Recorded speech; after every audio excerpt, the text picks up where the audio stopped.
just a little old AI over here, but don't worry about it.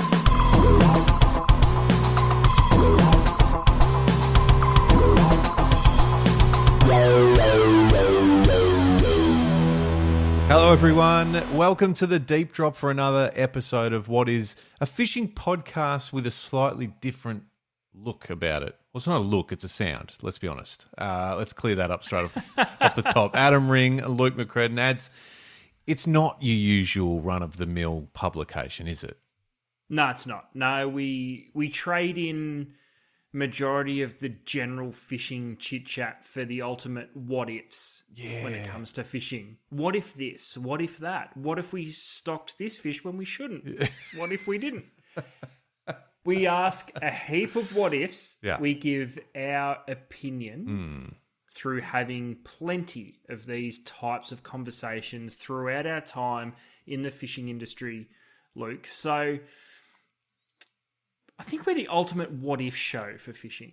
What if But show? But where we land is we kind of need the people out there listening to tell us if we're on the right track or not. Because we can start on one track and then end up on a completely different planet at times. Yeah. By the time we circle around and sort of throw all the different bits and pieces out there. Well, you said where we land. I think that's your first error. I'm not sure we land anywhere. Well, it's sometimes there's a hard definitive answer. That's true. Yeah, that's true. That's true. Well, And sometimes it's not the questions that you think would get that type of response. yes.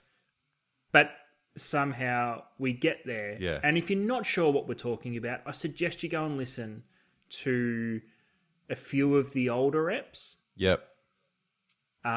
Because we have answered and hard answered some questions that I'm not willing to budge on, Luke. No. And as many people out there that want to write in and tell me I'm wrong, I encourage you to do it. Yep. And I still won't believe it. Yes. Well, just on that, and we need to say, because one of the most important things, actually the most important thing about the Deep Drop is, of course, you guys, the listeners. And we see it on Instagram ads, we see it in messages, we see it in the people that will just engage in the show in a myriad of ways, that it is very much you that makes the sense of what it is that Adam and I talk about. So please keep it coming.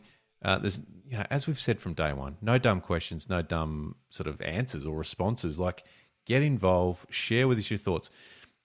Case in point, a few weeks or last week or a couple of weeks ago, Adam, you mentioned about, you raised and you asked for some honesty. You said, of all the people that own electronic sounders, how many actually know what they're looking at and how to use them? We had, and I'm not going to name names because we said that we'd keep it anonymous, and we had more messages than I anticipated saying, hey, you're right. I own a $3,000 sounder unit and turning it on is about as good as it gets. I had a feeling, Luke, because sounders are one of those things that make you feel so good at what you do until you have to try and use it. And I'm in that boat. Everybody out there, I'm at the start of my sounder journey. I'm okay with the normal, I guess, old school sounding, where you just try and find a few snapper, a few bumps and things on the bottom. I've delved into the world of side scan, so I'm still a good 15 years behind the times to where sounders are actually at now, but slowly but surely I'm getting there. So I get it. And everyone who did write in, appreciate your honesty. But then, Luke, we've also come up with some other things that I feel as though they're a little movement, like they're a movement within fishing. Yeah. And this one I am going to name names. Oh. I think I saw, and please correct me if I'm wrong, I think I saw on our Instagram stories that Nikki Bryan, and shout out to you, Nikki, she'd sent in a photo of herself standing in front of a wall of barbecue shapes at Coles. Yes, that's right. Because we have answered the question of the best boat snack. Yeah. And it is barbecue shapes. Well, that's it. That's all there is. Yeah. And so, Nikki, shout out to you for getting on board and sending us a photo. Yeah, that's right. Because I feel as though barbecue shapes go underappreciated as a boat snack. And it's great to see people out there getting on board the barbecue shape. Solid display of shapes too that Nikki sent through. So yeah, no, I love that. That's great. Keep that coming. You know, and we've had some in the past from some of our regulars too, with just the box on the casting deck, and deep drop stubby holder makes an appearance from time to time next to the barbecue shapes. Love all that stuff. So the Deep Drop is where you can find us on Instagram, of course, adds the deepdrop.au on the World Wide Web. However it is easiest, or however you want to communicate, do it. We love hearing from you. We love hearing from you. But back on the Sounders for a minute, ads, because I think I mentioned in that episode that I do have a couple of friends that are right across it, and they spend a lot of time, getting to know it. I spent a couple of days during this week fishing with those guys, and one in particular was really showing me the detail around side scan, which I love. It was great. And, from everything to what particular species that particular mark is and all that. Amazing stuff. I forgot it as soon as I stepped off the boat. But then the other one, I was out with Lee Rayner the other day, and he was giving me a bit of an insight into LiveScope. I have popped my LiveScope cherry, Adam. Hello. I don't know I don't know if we need to just pause for applause or whatever you want to do. I'll just let you soak that in for a minute. How did it feel? I don't know. I felt like maybe, presenting a talk night or something about it. I felt good. Yeah, okay. Yeah, I was confident. Okay. So the confidence levels were up. Did it live up to your expectations? Do you know what it did? A couple of things. And one of them, it pulls you. It's a vortex that sucks you in. And before, I liked it. I like this. And yep. Before I knew it, I hadn't put a cast in for about 5 minutes. And did that bother you? Yeah, it did bother me. It did. Oh, okay. Yep. All right. This isn't what me. Were you looking for? This isn't me. What am I doing? Get the lure out there and cast at nothing like I'm used to doing. But then there was another feeling of, holy shit, like watching how fish respond to your lure, but also watching how your lure. Lee's a big one on sink rate. He said, the understanding that he, or the learnings that he's had with LiveScope since getting it and using it on what his lure's doing, regardless of what the fish are doing, it's about what your lure's doing in the water. And, he's a big one for, like, you have no idea the sink rate. You can read it on a packet all you want, but obviously every bit of waterway is different. You might be fishing a freshwater impoundment or a highly tidal estuary system, whatever. It is really, really different, and it's true. Watching, and he did it was a bit of a tuition in the end, but just watching the lure, and you go, yeah, wow, it sort of stops halfway down. It stops sinking, like it just, and there was just things like that, and really interesting. But then watching fish was like, again, a bit of a trap that you just sat there watching, and I'm like, okay, but it didn't take long before you could sort of start identifying, what was a school of bait or tiny little salmon, and what was a school of brim or perch or whatever, which was interesting to me. I'm like, okay, that's cool to be able to see it. I think the thing that it had over something like side scan was the ability to actually see if they were moving in a particular direction. We know a lot of whether it's freshwater or saltwater estuary species are on the move a little bit. They might be feeding in one particular area.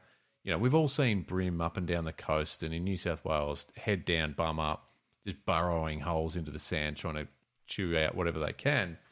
But ultimately, they're not there for that long. And so they're constantly sort of moving, whether it's with tide or whatever. So you can actually see, all right, they're heading that way. So we can go and ambush them and cast our baits or lures or whatever that. So that was kind of cool. Do I sound convincing, by the way? I'm trying to remember what I learned on the day. But I might be way off. No. I'm thinking because I've often Have I been sucked in? Have I been completely sucked in? No, not at all. It's actually really interesting because I haven't had a conversation with anyone about the learning process of live scope. I've just talked to people that have caught 100 fish off the thing. And oh, no, I still caught fuck all.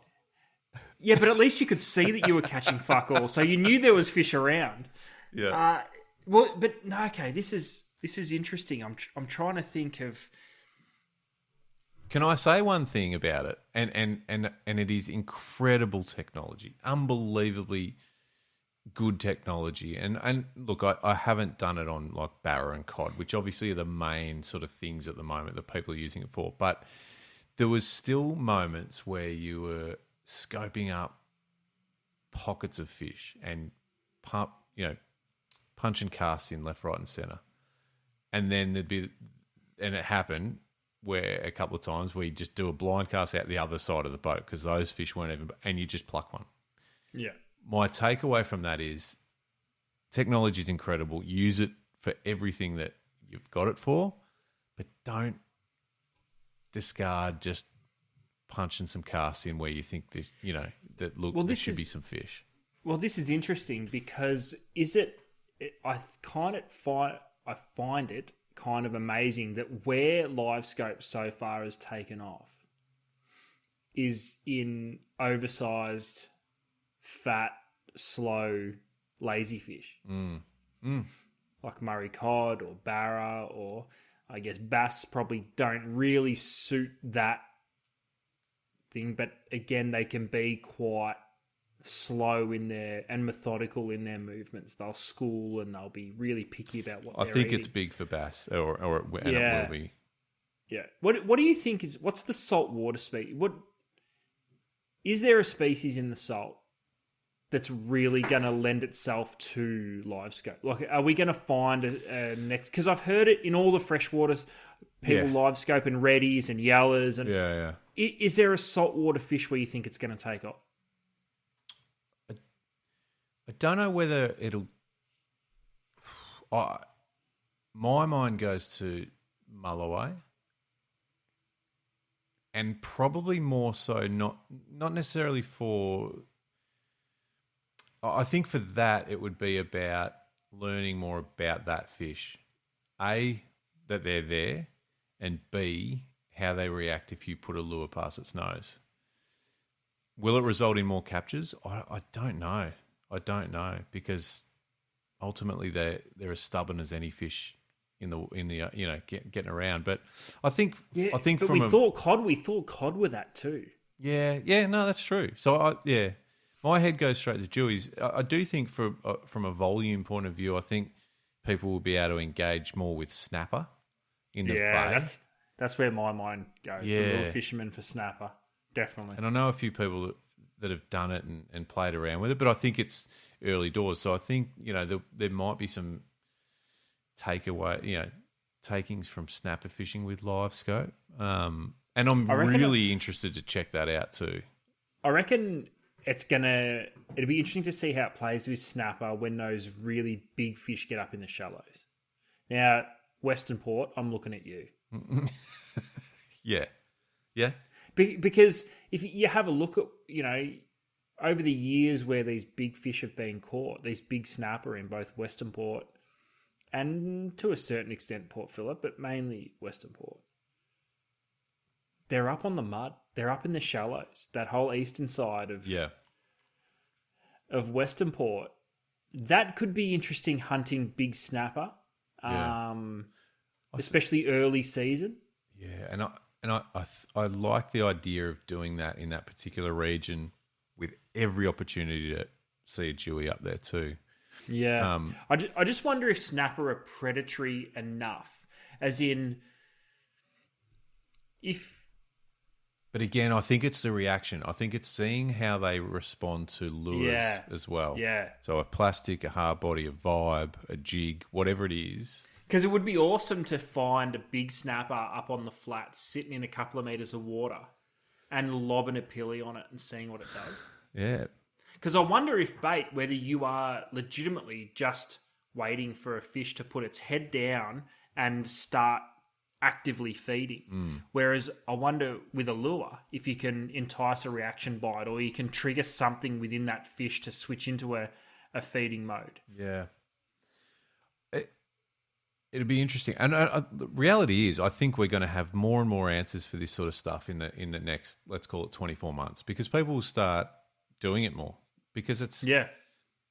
Well, it's on a lot of boats now. It is. And look, yes, it's not a cheap bit of kit, but it's also, it's not out of control. And what I mean by that is if you've got a few grand worth of sounders at the moment, what's another couple of grand?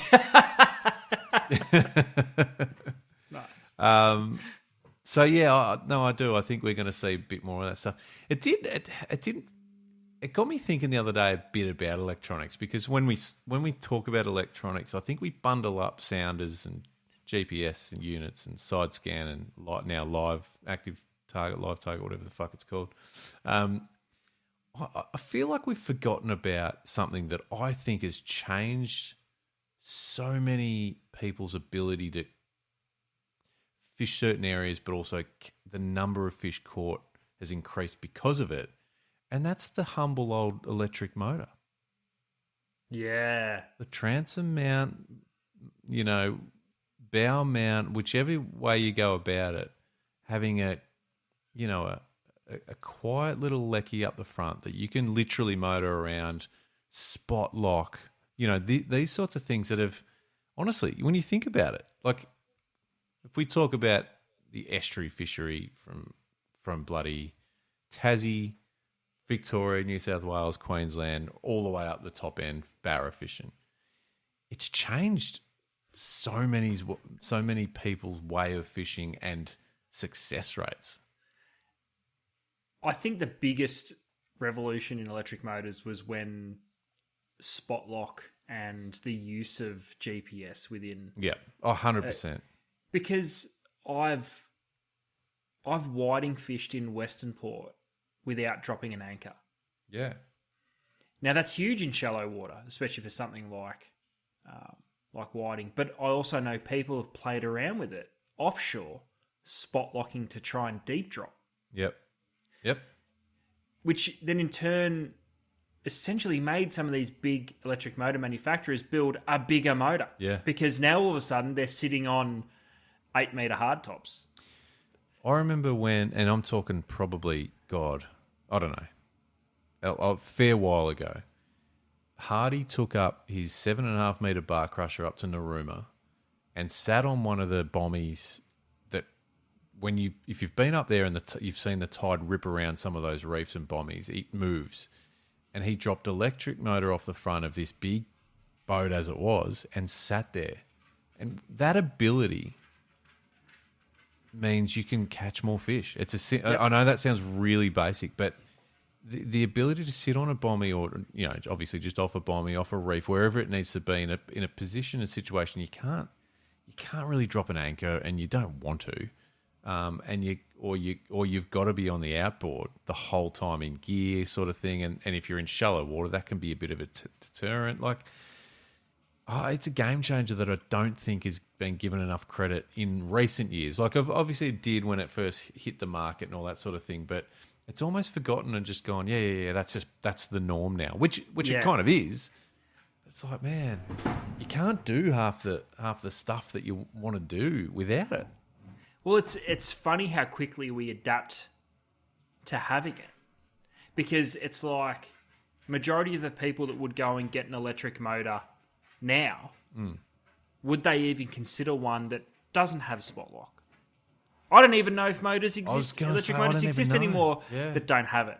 But would you feel lost without it? You know what I mean? So, and this is where I think live scope is going to become as well, and why we shouldn't fight it, and why all the people that are hating on it are going to come round, because I've said it 100 times and I'm going to say it again.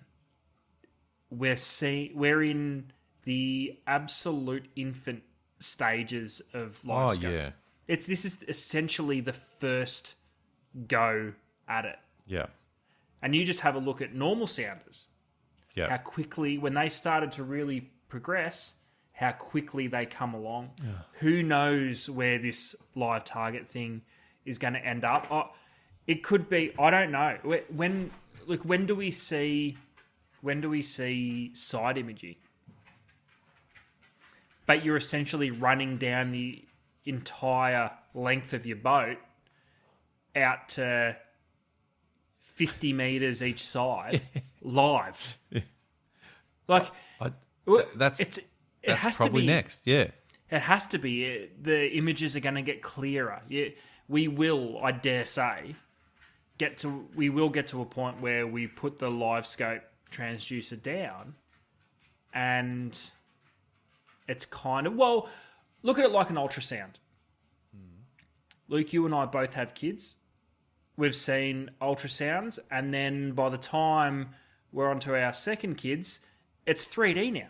Yeah. You essentially, that's live scope. That's surely going to happen, isn't it? It's like you're having a fucking conversation with them. They're not even born yet. Yeah, that's right. But is live scope going to be like that? Maybe. Because I think what live scope to me looks like now is an ultrasound. Yeah. What happens when we start looking at it 3D? I don't know. It'd be like a fucking video game. Incredible. Yeah, maybe. And I don't know. But and that question you could sit back and talk about forever. What's going to be next? There's going to be something, and it'll be cool as fuck. It'll have controversy around it. Whatever. You just got to kind of embrace it, and it's not going to. It's still not going to be for everyone. And you know what? Electric motors aren't still for everyone. Well, want to go down a really crazy rabbit hole? Fuck, it's what we do. I thought it got me thinking about this the other day. Yeah. What does sounders look like when AI gets involved? Oh, Jesus Christ. Because it's electronic, so it's going to happen, isn't it? I don't even know. I don't know what does it do? Just take you where it wants to? Well, what? Okay, let's go fucking wacky. I thought we were already there. What happens if you were to put your transducer in the water and AI did the rest? As in, I'm talking about the hardest bit of sounding is getting optimal settings to even get the screen to show you what you look at. I love what happens if you put the transducer in the water?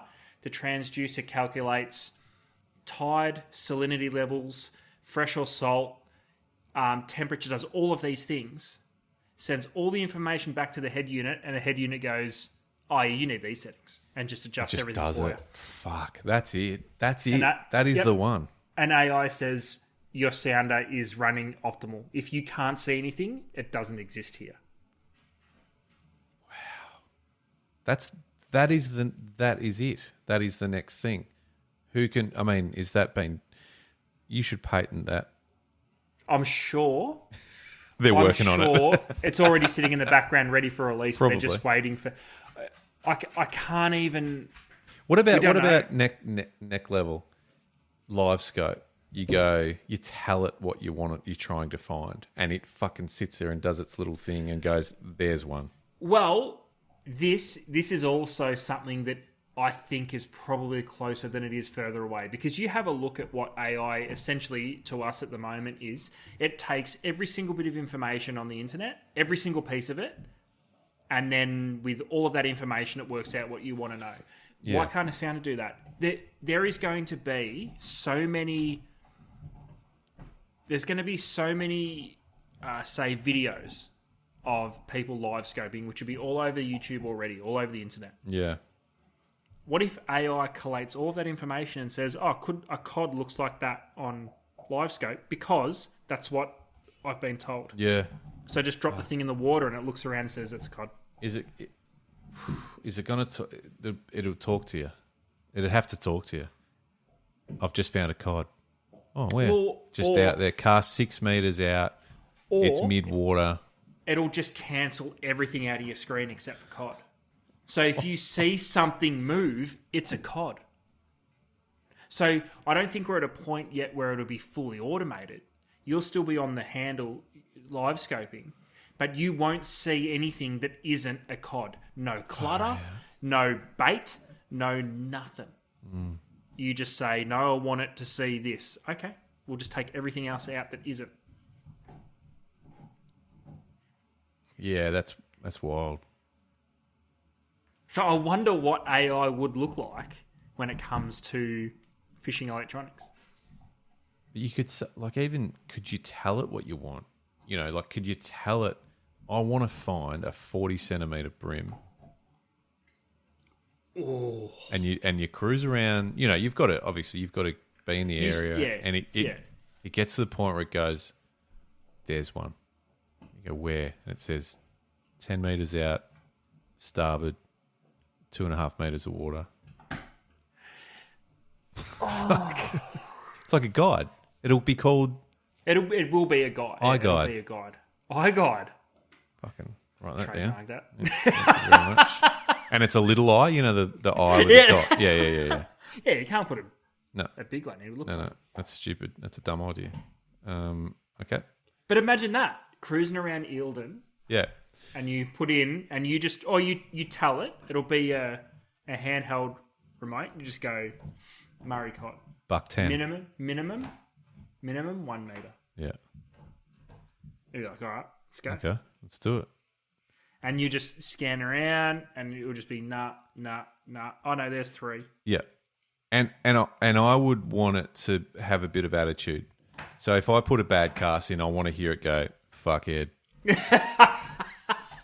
Are you casting at this fish? Are you trying to cast into the tree, you dickhead? I thought you said meter cod, not meter tree.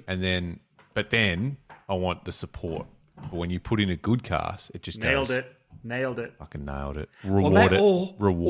Or if it looked at it live and it's like, pause. Yeah. Pause. That's the iGuide. That's Pause. iGuide. Strike. Yeah. Wind. That's iGuide. That's it. I can see it though. I can see it happening. Wind, pause. Because it would pick up your lure. So it'd be going, wind, pause. Wind. You're on. Yeah. And then it's just constantly just either getting into you with sort of a bit of banter or support. Go easy. Don't pull the hooks. It could be unbelievable.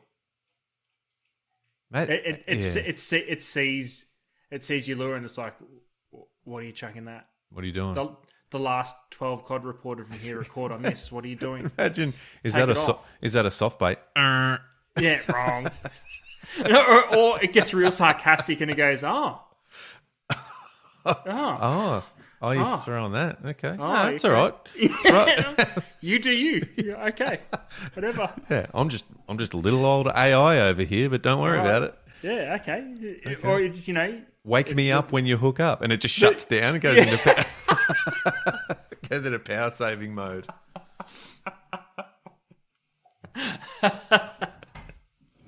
And in like an estuary environment or something, or even like in the bay, and it's identifying the fish. It's just like shit fish, salmon. But what if snapper? But what if it starts really fucking with you? As in, you tell it meter cod only, and you hook up and it goes carp. That's AI though. That's the thing. You can't.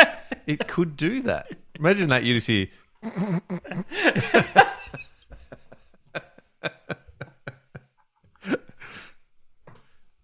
Hey, dickhead.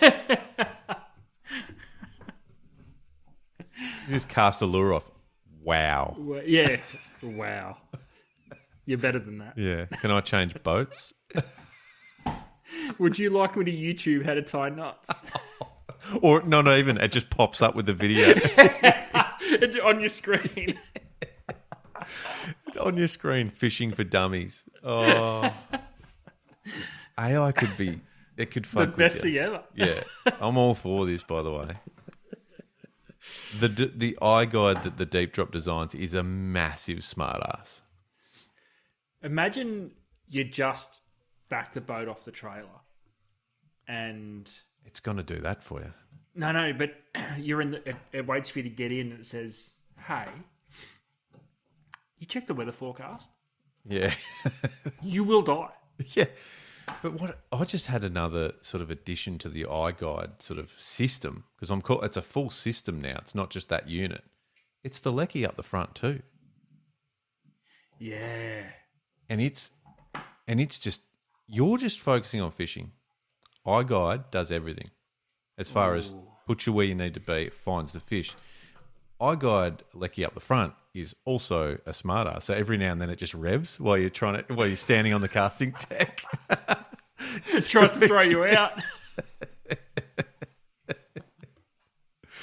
There's nothing quite like that jolt of just the going from nothing to just get going on the Lecky and you're not ready up on the casting platform. So can you? Oh, it wakes you up real quick. Yeah. But all right, so that means we'll have an electric outboard. Like, let's be real, it'll be an electric outboard, and you'll have an electric motor at the front. The two talk to each other. Yeah. The whole boat talks. So that's right. So Lecky's down, you're peppering away at a snag, and all of a sudden the Lecky comes up and the main motor starts, and AI is like, "No, this spot's shit.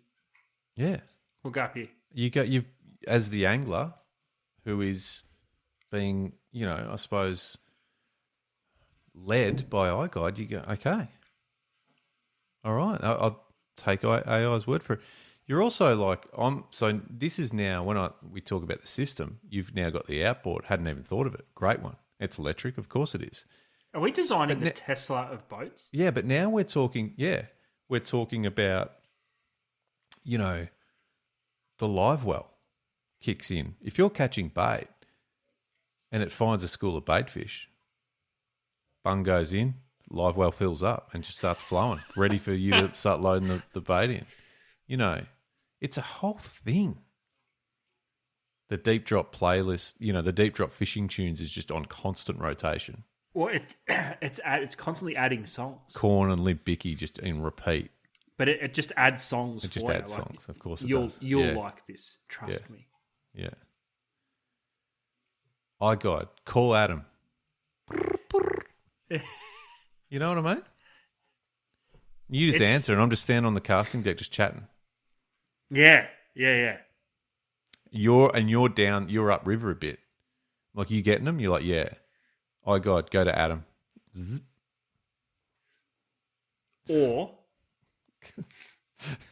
do our two boats recognize? And my boat goes, nah, fuck that guy. No, but our two boats, they recognize that we're in close proximity. Jesus Christ. And it's just like, they talk. I don't even ring you. Yeah. It just goes, Adam just got a 45 centimetre black brim. Let's go brick him. Let's go jump ahead. Let's go blackheart him. Cast straight over him. Far out. It could be a very different fishing world that we live in the not too distant future. It's like and I'd like to say we called it. Whatever.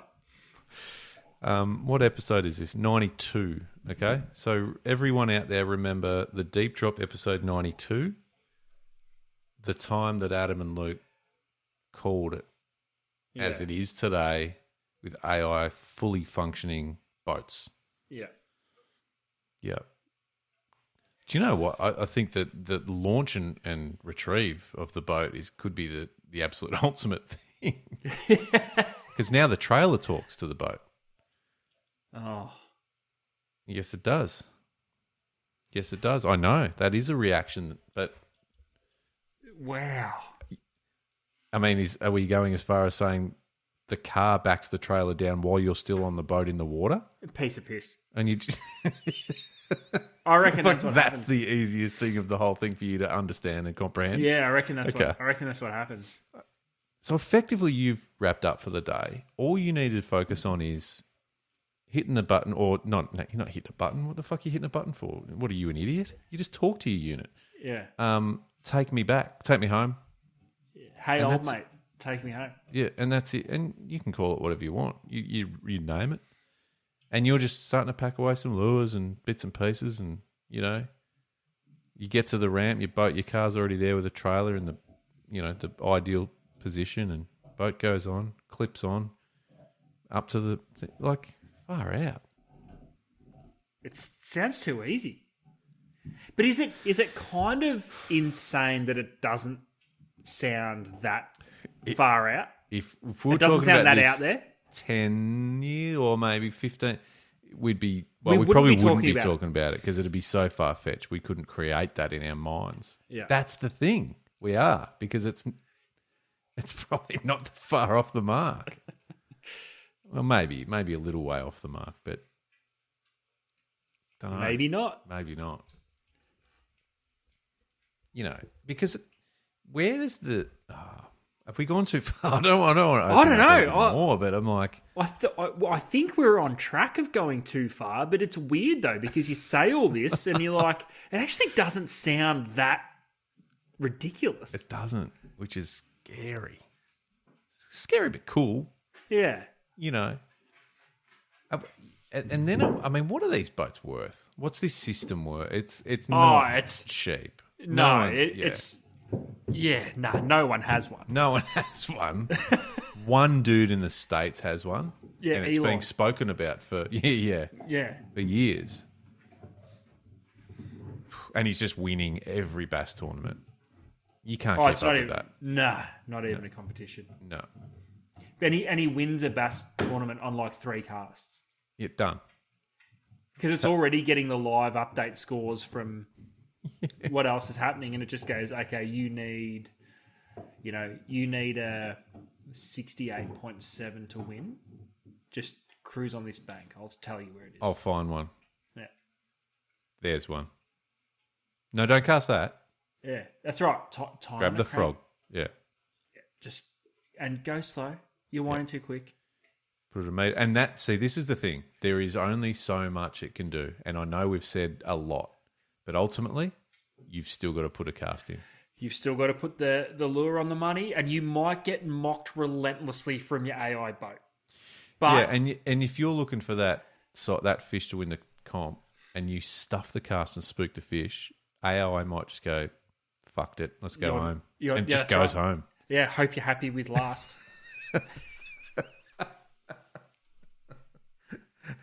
Just opens the esky with beers in it. Just going, we're done. Yeah. We're done. You've disappointed me that much. They're warm beers. Yeah, And there's yeah. nothing you can do about it. I turned cooling off an hour ago. Yeah. I saw where this was going. Where's the ice? I emptied it. Yep. Fuck.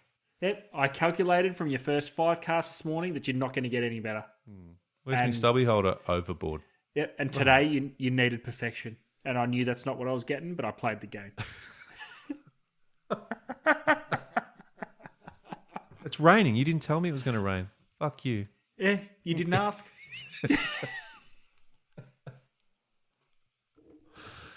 Oh, God. Where has this come from? What were we even talking about? I don't know, but I think I like where we ended up. I could fish in a world like that. Oh, it would be fascinating. And this is, look, jokes aside, it goes back to the live scope conversation and all that sort of stuff. You still have to be the one who casts that lure, that bait, put it in the right spot, retrieve it with the right action, hook the fish, land the fish. Well, realistically, where do you think it all sits? What do you mean? As far as we just come up with this entire roadmap of what it's going to look like. What out of all? Oh, you're talking about iGuide? Yeah. Yep.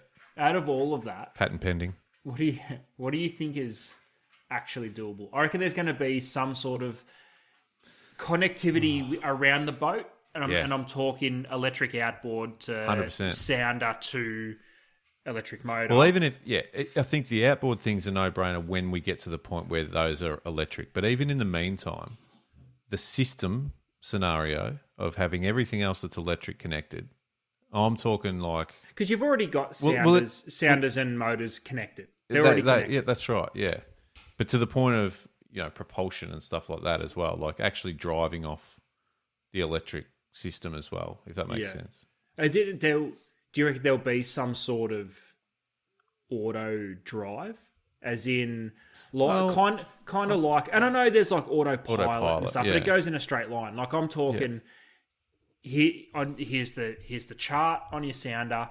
You tell it where you want to go. It knows that it's shallow here, it's deep here. It knows what stage of the tide you're at, and it just takes you there. And if there's another boat, it knows it's there, and it just it'd be around. like that lane assist in a car. I think if you got to a certain depth, it would be like, oh, that's too shallow, and just move itself naturally out. You know what I mean? It would work off a GPS map.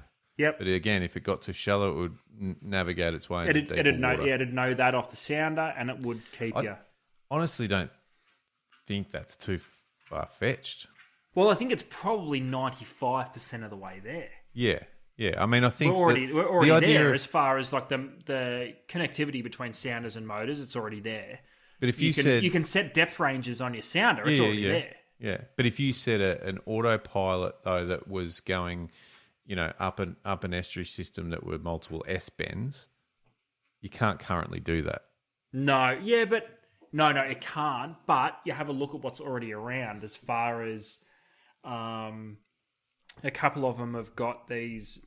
They're essentially mapped by the people using, whether it's Insight Genesis for Lorentz, or there's one for Humminbird. I'm not sure what it's called. I'm sure Garmin's got its own too, but it'll have a map of an area that you can download off the internet that's up to date. Yeah. Or you just go and map it yourself. Yeah. And it's like, all right, well, it'll be able to see, you connect it to the internet, it's already going to know your tidal variances. So it could, it's, I said it seems to be 98% of the way there. It's We're not just far waiting, off. just waiting for the last little, Fuck, it's cool. the last little bit. I think I'm on board. It is pretty awesome. Yeah. I think I'm definitely open to it. It's like any of that stuff. I don't think you got a choice. No, but I think that's the key. Is it is what it is, and it will become what it will become. And I think we need to. There's a part of it that you just need to embrace it. Oh, for sure. How far you want to go with it is up to you. You could still, when we've got all that whole system up and running to the point of launch and retrieve and all that sort of stuff. Jokes aside, you could I don't still think have. that's far away either. No, I agree, but my point is, it might be at that end of the spectrum of completely everything's AI and auto and everything. You could still paddle around in a kayak if you want. You could still have a well, I don't know, maybe you won't be able to have a petrol powered outboard, but you can still do that stuff and not have any electronics. If that's what you want to do. Like it is now. Cars. It's like that with cars now. There's people that prefer older cars. They're restoring old cars. All that. It's you'll have the option to take it there. It won't be it won't be mandatory. And I don't think it'll become mainstream for a little while because as the first thing of everything, it's horribly expensive. And it'll fuck up all the time. Yeah, that's the other thing too. Because there's my autopilot will definitely drive me into the fucking bank. Well, it's the thing. How are they going to seal it? You're dealing with water. Yeah. Not just that, salt water. Yeah. The worst type of water. Yeah, the electrolysis will be just crawling through it in the first day. Yeah. But again, hey, that's not on us, mate. That's not on us. No. We just come up with the ideas. We don't. Let's bring in some professionals to deal with that shit. Yeah. But I would love to know, like, peek behind the curtain. I'd love to know where it's all at. Because you know how where it's at now. Because we know it's not. That's right. Even go back to LiveScope. Yeah. They've already got that. They'd already be in the final testing stages of what's next, and already in the beginning of what's next after that. It's just the way this stuff works. If we're in Gen 1, Gen 2, 3, and 4 would be either finished or near completion. Yeah, that's right. 100%. Yeah, that's right. Because ultimately, even with the tech, it's still a sale game. It's not a finished product. No. And because there's 3 major companies that are all in on it, there's probably more than that, but the more mainstream within, say, the recreational fishing community, they're all competing against each other too. So they're all trying to. It's pretty insane. Look, I'm pretty sure Elon listens to the Deep Drop. Pretty confident about that. If you want to reach out, mate, we'll put together a prototype, with the iGuide system. We can give you We can give you the wish list. We can give you what you No, need. we won't tell you how to do your job. You're proven. Hey. No, yeah. But ideas is what we do. This is going to be better than putting people in space. Oh, I don't even think it's close, really. It's not really close, is it? No, you can't go fishing in space. Well, can you? Is that next? Oh, fuck. That's got to be where we leave this episode. That's Yeah. got to be it. Fucking hell. It's been a big night. Been a wild ride, this one, Luke. I like it, though. I like it. Tell me we're wrong. You can't. You can't. Not even. Just confidently tell me that anything we spoke about sounds too far-fetched. Can't. It just doesn't, though. And I know you said this a few weeks ago, and it's so accurate. The prime example of not being able to say it's too far-fetched is the phone that's in your pocket. Yep. Pull that thing out and have a proper look at it. It's incredible. Mate, it's unbelievable. So, but that's, we're not sitting here saying don't get in touch. I reckon we might have missed some things. Well, There we go. What did we miss? Question What did mark. we miss? That's the question. What did we miss? Is iGuide trademarked? If not, it's fucking ours. Yeah. If you want to be a part of it, all you need to do is invest in Adam and I, and we'll bring it to life. If you want to be an investor, deposit your money now, and we'll get to work on it. At some stage. Some point, we'll get to it. Not this weekend because we're fishing. Yeah, that's right. No, but there's got what else? You tell us what's next. I know next? it's a very generic question, but if you'll see it on Instagram, might sound generic, but urge people to listen to the episode and might give them some more context. Yep. What's next? It's the never-ending story. What a movie, by the way. Do you remember that as a kid? Yeah, solid. Did you get sad when the horse got sucked into the quicksand? Remember that? I remember having nightmares about the big white arrangement. The dog? Yeah. The flying dog? thing. Yeah. He was friendly, wasn't he? Yeah, but it didn't sit well with me. You picked the most friendly character of a weird fucking movie, and that's giving you nightmares. Yeah. Jesus Christ. No, All right. no good. Sorry for bringing it up, actually, because I've just seen how tense you got. I'm not Are you going to be okay tonight? No, maybe not. I'll pop round. Yeah. Be worth it. All right, well, that's us. I mean, I don't know where this has been a wild ride, this episode, to be honest. I've loved it. I enjoyed every second of it. I like where it went. I didn't think we were going to go there when we started recording. Well, I don't think we were supposed to. But you know what? I'm so happy with where it went because I'm so fascinated with how all this stuff is going to play out. We spoke about LiveScope. We spoke about electric motors, the forgotten hero, but then we landed on AI and iGuide systems throughout the whole boat and where that could eventually be. Yeah. It's frightening. It's exciting. This is fishing. This is the future. This is what it is now. Thanks, everyone. Don't forget the Instagram, the website, The Deep Drop. Thanks, ads. Peace.